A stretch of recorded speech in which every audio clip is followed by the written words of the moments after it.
Good morning. It is currently 6:46 a.m. on Monday, June 22nd, 2015. I'm Christiana Ellis and I just got up. This is 5 more minutes. I actually did do just a little bit of web browsing already today, and I very nearly got sucked into a online discussion of gun control, which I'm not going to get into any further because my whole point in bringing it up is just that while it is a very serious topic that does deserve discussion, reading message board threads about it first thing in the morning is not likely to either solve the problem or allow me to get to work on time. And so I cut that off at the pass. So yesterday, I ended up watching almost all of the season 3 of Orange is the New Black. And I only say almost all because technically I had watched a couple of episodes on Saturday. And so I finished the season yesterday, which involved watching it pretty much all day. I don't know. I feel like now that I'm talking about it, I suddenly have more mixed feelings than I expected. I liked it, but it's interesting, just especially since I had started it just after finishing Sense8, which I should mention now that I have seen the end.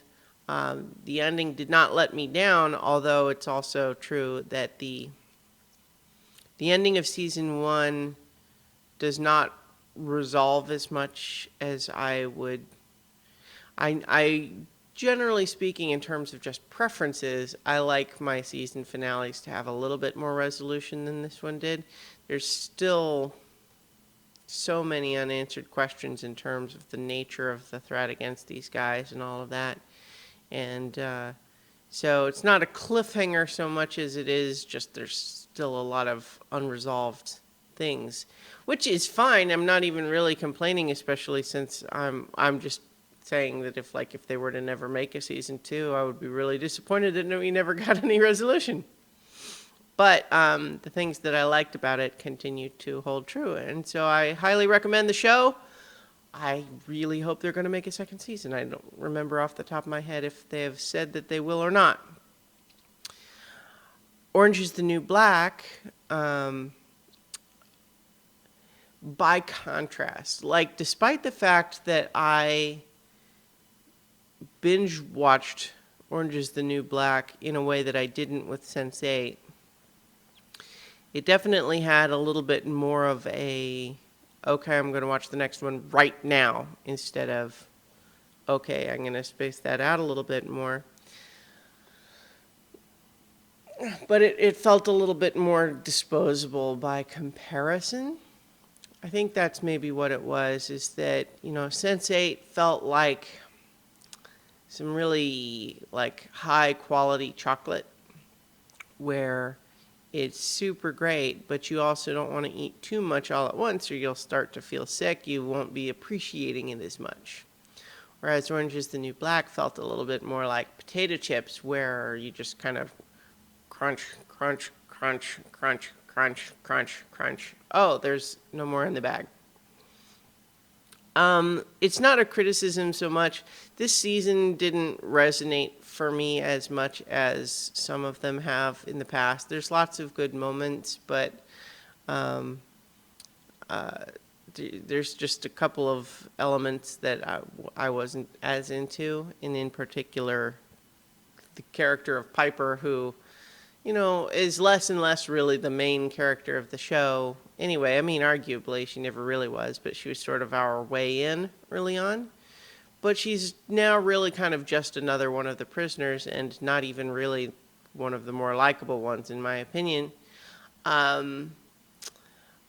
There's a lot of good elements to it. I mean, I feel weird even almost talking about it, because the thing is, nobody should watch just season 3. So I would say, if you're at all interested in the show and you haven't watched any of it, then watch season 1, and then you'll know if you want to keep watching or not. If you have seen season 1 and 2 and you want to watch season 3, then does anything I have to say about it really going to change your mind either way? Although I say that because, and at the same time, I didn't watch season 3 of House of Cards just because even though I enjoyed seasons 1 and 2, I just sort of felt like, all right, I'm done now. I don't need any more of this. And Orange is the New Black, yeah, I'll keep watching it, but I also just, like, I'm finding it hard to express myself this morning. That it felt like potato chips, as per my previous analogy. I don't really even necessarily intend to be a complaint so much as a comparison.